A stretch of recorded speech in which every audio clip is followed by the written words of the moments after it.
الرحمن الرحیم۔ دیکھیں، ہر کسی مسلک کی ایک شناخت ہے، اس کی ایک پہچان ہے، اس کی ایک بنیاد ہے۔ ہمارے مسلک کی پہچان اس بنیاد کے اوپر ہے کہ ہم مسئلہ امامت کے اوپر یقین رکھتے ہیں۔ بعد از پیغمبر صلی اللہ علیہ وآلہ وسلم ہم یہ کہتے ہیں کہ اس امت کی حکمرانی کا حق من اللہ ہے، وہ اہل بیت علیہ السلام کے سامنے ہے۔ جو اہل بیت کے سامنے آئے ہم اس کو قبول کرنے کے لیے، اہانت کرنے کے لیے آمادہ نہیں ہیں، لیکن ہمیں یہ مجبور کیا جا رہا ہے کہ جو ان کے قول کے مطابق، جو ان کی تعریف کے مطابق اصحابی ہے، اس کے ساتھ بھی رضی اللہ لگاؤ۔ ہمارے نزدیک امیر معاویہ امیر المومنین کے سامنے اس نے جنگ کی ہے، ہم اس کے لیے رضی اللہ لکھنے کے لیے تیار نہیں ہیں۔ ہمیں مجبور کیا جا رہا ہے اس کے ساتھ بھی رضی اللہ لکھو۔ ہم کیوں لکھیں؟ ہماری کتب میں بھی نہیں لکھا جاتا، ہمیں مجبور کیا جا رہا ہے اس کے ساتھ بھی لکھو۔ ہمیں کہا جا رہا ہے کہ یزید کے متعلق اور دوسری چیزوں کے متعلق بھی یہی چیزوں کا اظہار کیا جائے۔ یہ ہماری بنیادی معتقدات مسئلہ امامت کے برخلاف ہے۔ جو سقیفہ بنی ساعدہ میں بعد از پیغمبر جمع ہوئے، ہم ان کی اہانت نہیں کرتے، لیکن اس کو غیر قانونی فعل شمار کرتے ہیں۔ ہم یہ کہتے ہیں ہمارا بنیادی اعتقاد ہی ادھر سے شروع ہوتا ہے، باقی سب فروعی اختلاف ہے۔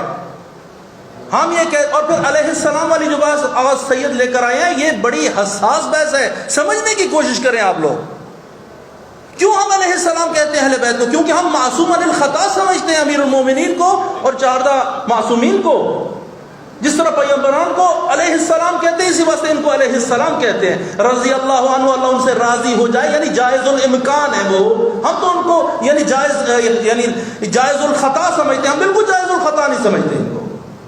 ہم یہ کہتے ہیں یہ خطا انجام نہیں دیتے، تو جس طریقے سے حضرت یوسف، حضرت ابراہیم اور حضرت عیسیٰ کو علیہ السلام کہتے ہیں، اسی اعتقاد کی بنیاد پر ہم حضرت امیر المومنین علی ابن ابی طالب علیہ السلام کو علیہ السلام کہتے ہیں۔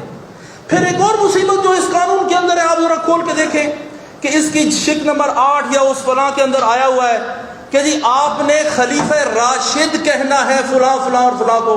بھائی ہم خلیفہ راشد نہیں سمجھتے ان کو۔ ہم نے وحدت کے لیے، ہم وجلے سے وحدت مسلمین ہیں، ہم وحدت مسلمین کے لیے ہم نے ایڑی چوٹی کا زور لگایا ہے۔ وحدت کا مطلب مرجر نہیں ہے کہ ہم اپنا اعتقاد چھوڑ کر ان کے اعتقاد کے اندر شامل ہو جائیں۔ ہمارا اپنا اعتقاد ہے، ہماری اپنی شناخت ہے، ہم اہانت نہیں کریں گے، لیکن اپنے اعتقاد کو بھی ہاتھ سے دینے کے لیے تیار نہیں۔ یہ بل یہ ہمیں کہہ رہا ہے کہ جن کو تم اصحاب اپنی تعریف کے ساتھ نہیں سمجھتے، ان کو بھی صحابی رسول لگاؤ، آخر میں رضی اللہ بھی لگاؤ، اور اپنی جتنی کتابیں چھپی ہوئی ہیں وہ ساری واپس لے لو۔ آپ سمجھے تو صحیح ہے کتنی بڑی مصیبت ہے جو ہمارے گردن پر ڈالی جا رہی ہے۔ اور ان کو جن کو ہم رضی اللہ نہیں سمجھتے ان کو بھی رضی اللہ لکھ دو، اور جن کو ہم علیہ السلام کہتے ہیں، کیوں کہتے ہیں؟ یہ بنیادی اعتقاد میں نے آپ کو بتایا، اس بنیاد پر ان کے ساتھ بھی رضی اللہ لگاؤ۔ کیوں؟ ہم پاکستانی نہیں ہیں، ہم اپنے اعتقادات کی حفاظت بھی نہیں کر سکتے۔ یہ کسی سے پوچھے بغیر گفتگو، کسی عالم دین سے گفتگو کیے بغیر۔ دیکھیں آپ اس میں ایک اور مصیبت دیکھیں کہ اس میں اندر لکھا ہے نبی کی 4 ڈاٹرز آف پروفٹ محمد صلی اللہ علیہ وآلہ وسلم، یعنی انڈائریکٹلی ہم سے منوایا جا رہا ہے کہ نبی کی 4 بیٹیاں تھیں، ہم نبی کی 1 بیٹی مانتے ہیں، باقی ربائب ہیں۔ یہ ہم سے یعنی جسے کہتے ہیں یعنی زورے سے منوایا جا رہا ہے ہم سے۔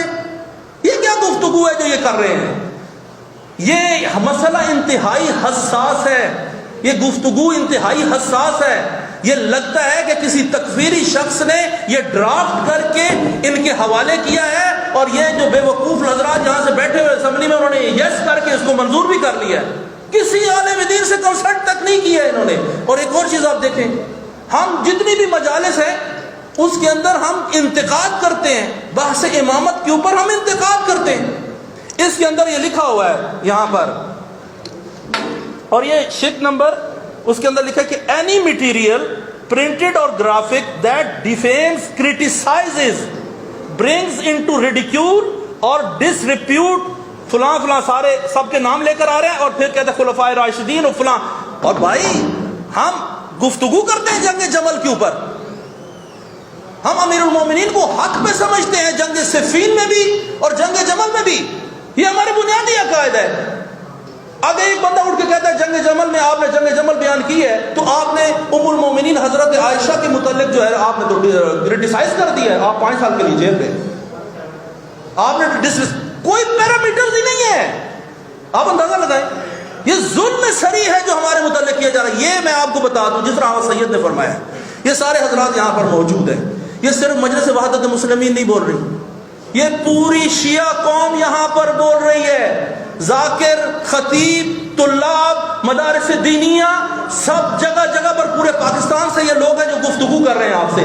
آپ ہمیں ایک جو ہے نا وہ نہ سمجھ لیں کہ ہم یہاں پر ایک تنظیم کے طور پر آئے ہیں. ہم سارے مومنین کی یہاں پر جو محبین اہل بیت وہاں پر ان کی ترجمانی کر رہے ہیں. یقین کیجئے ہم بڑی شدت سے اس بل کی ہم مخالفت کریں گے, اپنے سر لگا دیں گے اس کے اوپر. گورنر کیا, گورنر کا باپ بھی اس مسئلوں کو قبول نہیں کر سکتا, یہ کسی صورت میں قبول نہیں ہوگا. اور ہم اس کے لیے یہاں پر اسمبلی کے سامنے اور ایک ایک ادارہ بند کر کے دکھائیں گے. آپ یہ میرے دل کی آواز ہے اور میں اس کو اپنے تہہ دل سے کہہ رہا ہوں, سب یہاں پر کھڑے ہو جائیں گے. کسی صورت یہ بل قبول نہیں ہو سکتا, نہیں ہو سکتا اور نہیں ہو سکتا. والسلام علیکم ورحمۃ اللہ.